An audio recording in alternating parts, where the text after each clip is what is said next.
ನಾವು ಈ ವಿಡಿಯೋದಲ್ಲಿ ಒಂದು ಅಡ್ವಾನ್ಸ್ ಆಪ್ಷನ್ ಸ್ಟ್ರಾಟಜಿನ ಲೈವ್ ಟ್ರೇಡಲ್ಲಿ ಡಿಸ್ಕಸ್ ಮಾಡೋಣ.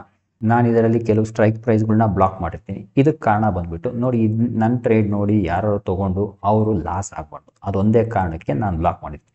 ಏನಕ್ಕೆ ಅಂದರೆ ಈ ಟ್ರೇಡು ಯಾವ ಥರ ರನ್ ಆಗುತ್ತೆ, ಯಾವಾಗ ಕಟ್ ಮಾಡಬೇಕು, ಸೊ IV ಇಂಪ್ಯಾಕ್ಟ್ ಏನು, ಥೀಟಾ ಇಂಪ್ಯಾಕ್ಟ್ ಏನು, ಅದು ನಮಗೆ ಗೊತ್ತಿರುತ್ತೆ, ನಿಮಗೆ ಗೊತ್ತಿರಲ್ಲ. ಹಾಗಾಗಿ ಅದೊಂದೇ ಕಾರಣಕ್ಕೆ ನಾನು ಬ್ಲಾಕ್ ಮಾಡಿದ್ದೀನಿ. ಆದರೆ ನಾನು ಈ ಟ್ರೇಡಿಂದಿರೋ ಲಾಜಿಕ್ಕನ್ನು ನಿಮಗೆ ಎಕ್ಸ್ಪ್ಲೈನ್ ಮಾಡ್ತೀನಿ. ಇವತ್ತಿನ ಡೇಟ್ ಬಂದುಬಿಟ್ಟು ಮಾರ್ಚ್ 19. ಈ ಬಾಟಮ್ ಕಾರ್ನಲ್ಲಿ ನೋಡ್ಬೋದು, ಇಲ್ಲಿ 1 ಗಂಟೆ 55 ನಿಮಿಷ ಆಗಿದೆ. ನಮ್ಮ ಈ ಆಪ್ಷನ್ ಸ್ಟ್ರಾಟಜಿನಲ್ಲಿ 4 ಲೆಗ್ ಇದೆ.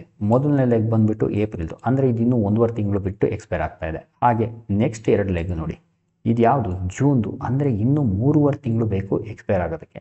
ಹಾಗೆ 4ನೇ ಲೆಗ್ಗು ಇದು ಯಾವುದು ಮೇ, ಅಂದರೆ ಇದು ಇನ್ನೂ 2.5 ತಿಂಗಳು ಬೇಕು ಎಕ್ಸ್ಪೈರ್ ಆಗೋದಕ್ಕೆ. ನಮ್ಮ ಈ ಆಪ್ಷನ್ ಸ್ಟ್ರಾಟಜಿ ಇದೆಯಲ್ಲ, ಇದು ಲಾಂಗ್ ಡೇಟೆಡ್ ಆಪ್ಷನ್ನ ಯೂಸ್ ಮಾಡಿಕೊಂಡು ಕ್ರಿಯೇಟ್ ಮಾಡಿದ್ದೀವಿ. ನೋಡಿ, ಇದರಲ್ಲಿ ರಿಸ್ಕ್ ರಿವಾರ್ಡು ತುಂಬ ಚೆನ್ನಾಗಿದೆ. ಆದರೆ ಈ ಟ್ರೇಡು ಯಾವ ಥರ ರನ್ ಆಗುತ್ತೆ, ಸೊ IV ಎಫೆಕ್ಟ್ ಏನಿರುತ್ತೆ, ಥೀಟಾ ಯಾವಾಗ ಪಾಸಿಟಿವ್ ಆಗುತ್ತೆ, ಯಾವಾಗ ನೆಗೆಟಿವ್ ಆಗುತ್ತೆ, ಮಾರ್ಕೆಟ್ ಎಷ್ಟು ಮೂಮೆಂಟ್ ಆದರೆ ಏನು ಇಂಪ್ಯಾಕ್ಟ್ ಆಗುತ್ತೆ, ಅದು ನಮಗೆ ಗೊತ್ತಿರಬೇಕು. ಇದೇ ಟ್ರೇಡನ್ನ ನಾನು ಆಪ್ಷನಲ್ಲಿ ಹಾಕ್ಕೊಂಡಿದ್ದೀನಿ. ಸೊ ನಿಮ್ಗೆ ಅಲ್ಲಿ ತೋರಿಸ್ತೀನಿ, ಇದು ರಿಸ್ಕ್ ರಿವಾರ್ಡ್ ಏನಿದೆ, ಇದರದ್ದು ಪೇ ಆಫ್ ಡಯಾಗ್ರಾಮ್ ಏನಿದೆ, ನಿಮಗೆ ಅದರಲ್ಲಿ ಕ್ಲಿಯರ್ ಪಿಕ್ಚರ್ ಬರುತ್ತೆ. ನಾವು ತೊಗೊಂಡಿರೋ ಆಪ್ಷನ್ ಸ್ಟ್ರಾಟಜಿದು ಪೇ ಆಫ್ ಡಯಾಗ್ರಾಮ್ ಅಂದ್ಬಿಟ್ಟು ಈ ಥರ ಇದೆ. ನೋಡಿ, ಇದರಲ್ಲಿ ಏನು ಅಡ್ವಾಂಟೇಜು ಅಂದರೆ ರಿಸ್ಕ್ ರಿವಾರ್ಡ್. ಓಕೆ, ಇದರಲ್ಲಿ ರಿಸ್ಕ್ ಕಡಿಮೆ ಇದೆ, ರಿವಾರ್ಡ್ ಜಾಸ್ತಿ ಇದೆ.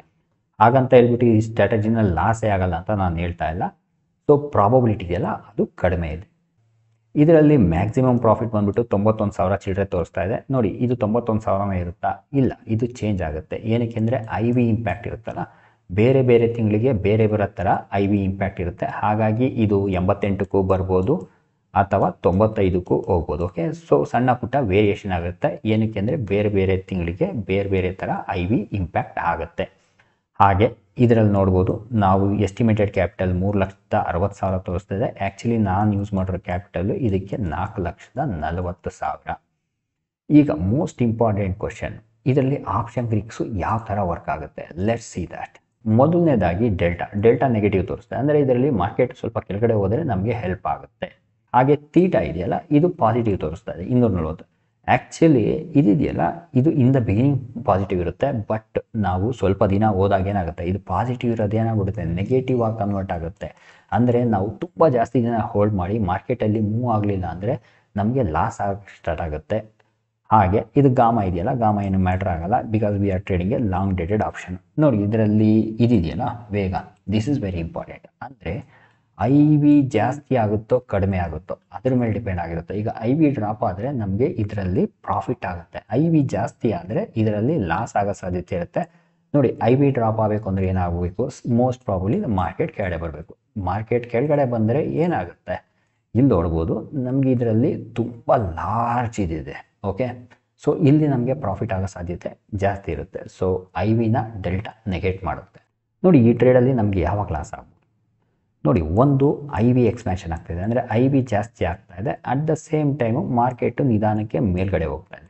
ಆ ಸಮಯದಲ್ಲಿ ಈ ಟ್ರೇಡಲ್ಲಿ ಲಾಸ್ ಆಗೋ ಚಾನ್ಸ್ ಇರುತ್ತೆ. ಹಾಗಾಗಿ ನಮಗೆ ಗೊತ್ತಿರಬೇಕು ಎಷ್ಟು ದಿನಕ್ಕೆ ಲಾಸ್ ಆಗ್ಬೋದು, ಎಷ್ಟು ಮೂಮೆಂಟ್ ಆದರೆ ಏನು ಇಂಪ್ಯಾಕ್ಟ್ ಆಗುತ್ತೆ, IV ಇನ್ಕ್ರೀಸ್ ಆದರೂ ಏನಾಗ್ಬೋದು, ಇವೆಲ್ಲ ನಮಗೆ ಗೊತ್ತಿದ್ದಾಗ ನಾವು ಟ್ರೇಡನ್ನು ಹೋಲ್ಡ್ ಮಾಡಬೇಕೋ ಅಥವಾ ಕಟ್ ಮಾಡಬೇಕೋ ಅಥವಾ ಅಡ್ಜಸ್ಟ್ಮೆಂಟ್ ಮಾಡಬೇಕು, ಆವಾಗ ಗೊತ್ತಾಗುತ್ತೆ. ಸೊ ಸುಮ್ಮನೆ ರ್ಯಾಂಡಮ್ಲಿ ನಾವು ಏನು ಮಾಡೋದಕ್ಕೆ ಆಗಲ್ಲ. ಹಾಗೆ ನಿಮಗೆ ಒಂದು ಕ್ವಶನ್ ಬರ್ಬೋದು, 4,40,000 ಬೇಕಾ ಈ ಟ್ರೇಡನ್ನ ತೊಗೊಳೋದಕ್ಕೆ? ಹಾಗೇನಿಲ್ಲ, ನೀವು ಕಡಿಮೆ ಇದರಲ್ಲೂ ತೊಗೋಬೋದು. ಆದರೆ ಅವಾಗ ಏನಾಗುತ್ತೆ ಅಂದರೆ ನಂಬರ್ ಆಫ್ ಲಾಟ್ ಸೈಜ್ ಇದೆಯಲ್ಲ ಅದು ಕಡಿಮೆ ಆಗುತ್ತೆ, ಮ್ಯಾಕ್ಸಿಮಮ್ ಪ್ರಾಫಿಟ್ ಇದೆಯಲ್ಲ ಅದನ್ನು ಕಡಿಮೆ ಆಗುತ್ತೆ. ಹಾಗೆ ಯಾರಿಗಾರು ಅಡ್ವಾನ್ಸ್ಡ್ ಆಪ್ಷನ್ ಸ್ಟ್ರಾಟಜೀಸ್, ಅಡ್ಜಸ್ಟ್ಮೆಂಟ್, ಯಾವ ಮಾರ್ಕೆಟ್ ಕಂಡೀಷನಲ್ಲಿ ಯಾವ ಥರ ಸ್ಟ್ರಾಟಜಿ ಮಾಡಬೇಕು, ಯಾವಾಗ ಅಡ್ಜಸ್ಟ್ಮೆಂಟ್ ಮಾಡಬೇಕು, ಯಾವಾಗ ಅಡ್ಜಸ್ಟ್ಮೆಂಟ್ ಮಾಡಬಾರ್ದು, ಸೊ ಪೊಸಿಷನಲ್ ಹೇಗೆ ಮಾಡಬೇಕು, ಎಕ್ಸ್ಪೈರಿ ಹೇಗೆ ಮಾಡಬೇಕು, ಇವನ್ನೇನಾದ್ರು ಕಲಿಯೋದಕ್ಕೆ ಆಸಕ್ತಿ ಇದ್ದರೆ ಈ ಶನಿವಾರ ನಂದು ವರ್ಕ್ಶಾಪ್ ಇರುತ್ತೆ.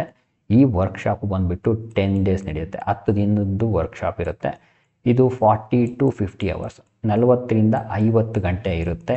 ಕೆಲವು ಸತಿ 10 ಡೇಸ್ ಇರೋದು 11-12 ದಿನವೂ ಆಗ್ಬೋದು, ಡಿಪೆಂಡ್ಸ್. ಯಾರಿಗಾದ್ರೂ ಡೌಟ್ ಜಾಸ್ತಿ ಇತ್ತು, ಏನಾದ್ರು ಜಾಸ್ತಿ ಮಾಹಿತಿ ಬೇಕಿದ್ದರೆ ನಾನು 1-2 ದಿನ ಎಕ್ಸ್ಟೆಂಡು ಕೂಡ ಮಾಡ್ತೀನಿ. ನಿಮಗೆ ಆಸಕ್ತಿ ಇದ್ದರೆ ಈ ವರ್ಕ್ಶಾಪ್ನ ತೊಗೋಬೋದು. ನನ್ನ ಫೋನ್ ನಂಬರು ಡಿಸ್ಕ್ರಿಪ್ಷನಲ್ಲಿರುತ್ತೆ, you can check it out. I hope ನಿಮಗೆ ಈ ವಿಡಿಯೋ ಇಷ್ಟ ಆಗಿದೆ ಅಂದ್ಕೊತೀನಿ. Thanks for watching.